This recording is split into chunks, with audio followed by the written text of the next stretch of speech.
5 लाख तक का बीमा गरीब आदमियों के लिए होता है कि भाई साहब तुम 5 लाख तक का फ्री में इलाज हो सकता है, उसे यहाँ लागू नहीं होने दे रहे अपने वोट बैंक के चक्कर में।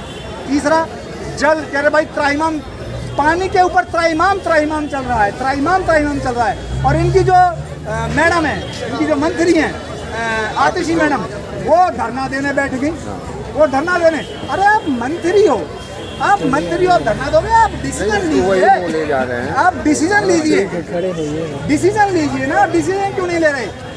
कह रहे हरियाणा हमको पानी नहीं दे रहा, हिमाचल हमको पानी नहीं दे रहा, उत्तराखंड हमको पानी नहीं दे रहा, यूपी हमको पानी नहीं दे रहा।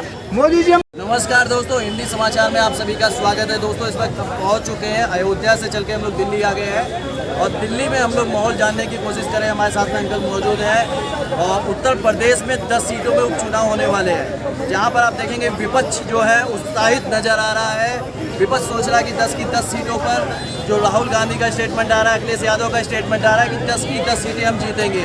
जो जोश है वो सीधा सीधा अखिलेश यादव के चेहरे पर, उनके बोलों में नज़र आ रहा है। और वही बीजेपी कह रही है कि जो अयोध्या में हम ये चुनाव हारे थे, उस हार का बदला मिल्कीपुर सीट से हम लेंगे। तो चलिए, हमारे साथ में मौजूद है, विपक्ष कह रहा है कि 10 की 10 सीटें हम जीतेंगे उपचुनाव। नहीं, ये विपक्ष तो बोला कि पहले भी कह रहा था कि हम 295 जीत जाएंगे, 295 तो नहीं जीते, 10 की 10 भी नहीं जीत पाएंगे। पहले क्या था, लोकसभा चुनाव में इन्होंने जो 8500 का मंत्र दिया था और झूठे फॉर्म भरवाए थे, उसे जनता जान चुकी है, उसे जनता जागरूक हो गई है। ये तो फॉल्स स्टेटमेंट दे रहे थे, इन्होंने झूठे फॉर्म भरवा दिए, पैसा हमको मिला नहीं है और बाद बाकी इन्होंने हमारा गड़बड़ी किया है और हमने इनको वोट दे दिया। अब जनता उसे जान गई। दूसरा, राहुल गांधी ने जो लोकसभा में स्टेटमेंट दे दिया है, हिंदू हिंसक है, वो बहुत बड़ा काम करेगा इस चीज़। वो स्टेटमेंट राहुल गांधी के लिए और समाजवादी पार्टी के अगेंस्ट में जाएगा। राहुल गांधी, अखिलेश यादव लगातार कह रहे हैं जो अयोध्या से सांसद बने अवधेश प्रसाद जी, अवधेश प्रसाद जी अयोध्या के राजा हैं, जिसे आप कैसे लेते हैं? वो तो किसी को भी राजा बना सकते हैं, वो किसी को भी राजा बनाए या किसी को भी रंक बनाए, उनके कहने से कुछ नहीं होता। वो अपनी राजनीतिक रोटियां सेक रहे हैं, वो अपनी राजनीतिक रोटियां सेक रहे हैं और अयोध्या को नीचा दिखा के मोदी जी को नीचा दिखाने की कोशिश कर रहे हैं। क्योंकि भाई आप अयोध्या हार गए, हार जी चलती रहती है, लेकिन वहाँ पे मैटर अलग था। अयोध्या में जो हारी है बीजेपी, वो बीजेपी की अंतर्घात की वजह से हारी है। बीजेपी ने क्या किया था, पैरासूट नेता उतार दिए थे बीजेपी ने। मेन चक्कर था पैरासूट नेता उतारना। दूसरी पार्टियों के नेता आके उनको टिकट दे दिया, जो लोकल नेता थे उन्होंने उनका साथ नहीं दिया। विधायकी में या सांसदी में जिस तरह का प्रचार होता है, जिस तरीके का इन्वॉल्वमेंट होता है, उन बंदों ने, लोकल बंदों ने नहीं दिखाया वो वाला इन्वॉल्वमेंट। इसकी वजह से वो हारी बीजेपी। तो उत्तर प्रदेश में उत्साहित नजर आ रहे हैं अखिलेश यादव और अच्छी खासी सीट भी लेके आए। देखिए क्या लग रहा है, उत्साहित तो वो लोकसभा में भी है। क्या लोकसभा में सरकार बना पाए? 36, 38 सीट लेके वो लोकसभा में सरकार कैसे बना सकते हैं? उत्साहित होने ये सोच रहे हैं, इनको एक्चुअली इनको एक्सेप्ट नहीं था, इनको मतलब इनको एहसास नहीं था कि ये इतनी इनको सीट आ सकती हैं। ये सोच रहे थे मोदी 330 या 320 के करीब पार करके चले जाएगा, वो नहीं हो पाया।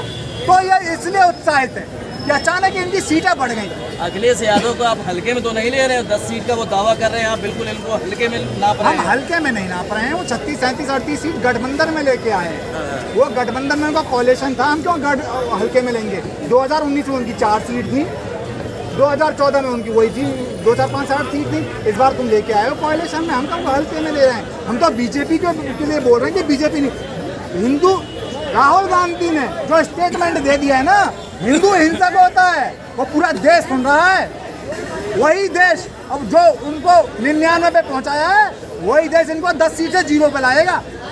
अच्छा, अखिलेश यादव कह रहे हैं बीजेपी लगातार हिंदू मुस्लिम, हिंदुस्तान पाकिस्तान, यही 2-4 मुद्दे पकड़ के चल रही है। अखिलेश यादव को तो समझ ही नहीं है, वो तो वो बात बोलता है जो उनके पास राजनीति रोटियां सेकने वाली होती हैं।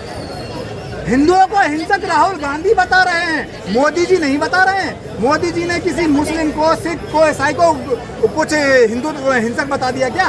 नहीं, राहुल गांधी ने हिंसक बताया है, उसके ऊपर रिप्लाई जा रहा है, उसके ऊपर प्रधानमंत्री जी टिप्पणी कर रहे हैं कि आप कैसे हिंदुत्व को गाली दे सकते हो। 2027 विधानसभा चुनाव की तैयारी है ये उपचुनाव? अरे नहीं, ऐसा कुछ नहीं है। 10 सीटों से कोई, इसमें तो वोटिंग ही नहीं होनी। जहाँ 60% वोटिंग होती है, इसमें तो 30-40% वोटिंग होगी। उपचुनाव में कोई खास वोटिंग नहीं होती है, घर से बंदे ही नहीं निकलते हैं। ये कोई सेमीफाइनल नहीं है। अभी तो 2027 के आगे बहुत 24, 25, 26 अभी झारखंड का चुनाव होना है, अभी महाराष्ट्र का चुनाव होना है, अभी जम्मू कश्मीर में चुनाव होना है, अभी हरियाणा में चुनाव होना है, पता नहीं सारी जगह चुनाव हो जाएंगे। हाथरस वाले मामले में अखिलेश यादव का कहना है कि बीजेपी फेल नजर आ रही है। हाथरस के मामले में प्रशासन फेल है।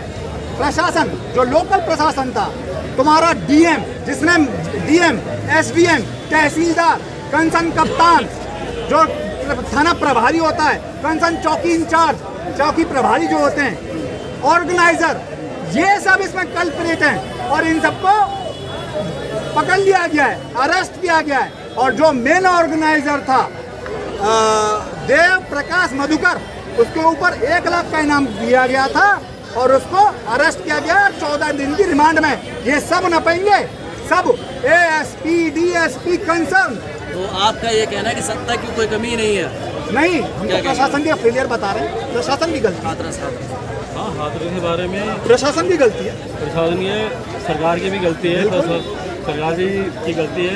बेचारे कम से कम 300 लोग मरे गए, छोटे बच्चे, महिला, काफ़ी लोग, बिल्कुल काफ़ी ये एक्सेप्टेबल नहीं है बिल्कुल भी। पर बीजेपी सरकार ने कोई एक्शन नहीं लिया। अब मायावती जी उठी हैं तो एक्शन ले रहे हैं। केजरीवाल जी दिल्ली में हम मौजूद हैं तो दिल्ली की बात भी कर लेते हैं। केजरीवाल जी जेल में बंद हैं, क्या उसका असर चुनाव पे दिखेगा आने वाले? वो अभी तो जेल में ही रहेंगे, चुनाव में क्या देखेंगे? भाई काम ही उन्होंने ऐसा किया। मैं 10 साल आम आदमी कार्यकर्ता रहा हूँ, मेरे साथ उन्होंने गलत किया है। मैं लक्ष्मीनगर विधानसभा से हूँ। अच्छा, आम आदमी के कार्यकर्ता हैं? 10 साल से रहा हूँ मैं आम आदमी पार्टी का, तो काफ़ी लंबा अनुभव रहा है। बिल्कुल रहा है। तो क्या कारण हो गया कि आप ऐसा? एमसीडी के चुनाव के लिए हम टिकट मांगी थी। मेरे ऑफिस में कई बार बीजेपी वालों ने ऑफिस में वो कर दिए, झगड़े वगैरह, काफ़ी कुछ हुआ।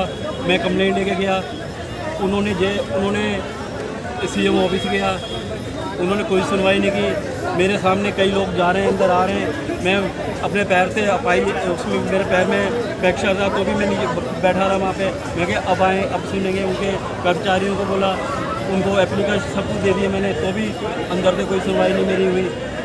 तो 1 घंटा बैठने के बाद उन्होंने कहा ऑनलाइन डाल दो। ऑनलाइन मैंने दूसरे दिन ऑनलाइन डाला। ऑनलाइन में आया कि भक्तमान के बाद जाओ पंजाब के। अब सीएम हमारे तुम हो, हम भक्तमान के पास क्यों जाएंगे? हमने आपको चुना है, हम लक्ष्मीनगर विधानसभा आपके साथ 10 साल से हैं। नितिन त्यागी जी विधायक थे, उनके साथ थे, उन्होंने मुझे राजनीति में लाए।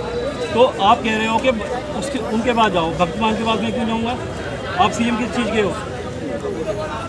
तो अरविंद केजरीवाल जी क्या आने वाले चुनाव में कार्यकर्ता जिस तरीके से आम आदमी पार्टी के बोल रहे हैं, क्या आपको लग रहा फेल नजर आएंगे आने वाले चुनाव? देखिए, अरविंद केजरीवाल जी के खिलाफ पर्याप्त सबूत हैं, ऐसा हम नहीं कह रहे हैं, ऐसा कोर्ट ने कल बोल दिया है।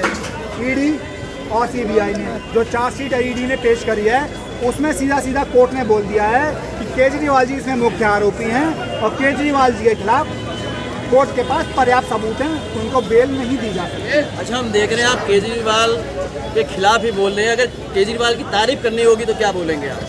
केजरीवाल की तारीफ के लिए कोई शब्द नहीं है हमारे पास, क्योंकि एक बार एक टाइम पे जिस तरह भाई साहब कार्यकर्ता हैं आम आदमी पार्टी के, ऐसे हम भी बड़े फैन थे केजरीवाल के। रामलीला मैदान में, अन्ना आंदोलन में हमने बहुत उनके लिए मतलब कि प्रचार प्रसार किया था, लेकिन उन्होंने सारी संभावनाओं पे पानी डाल दिया। दिल्ली की जनता के लिए उन्होंने कुछ नहीं किया। केजरीवाल जी से बड़ा धूप और नटवर लाल हमने नहीं देखा। अरे तुम काम करके दिखाते, किसी सेक्टर में काम करके दिखाओ।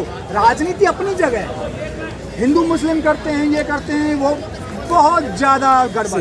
अरे तुम शिक्षा के क्षेत्र में, हेल्थ के सेक्टर में, जल के क्षेत्र में, तुम पे 3 ही तो मुद्दे हैं। लॉ एंड ऑर्डर तो ना लैंड तुम्हारे पास, ना लॉ एंड ऑर्डर, ये तो केंद्र सरकार के पास है। शिक्षा के क्षेत्र में तुमने 10 स्कूल तक नहीं बनाए 10 साल में। अस्पताल के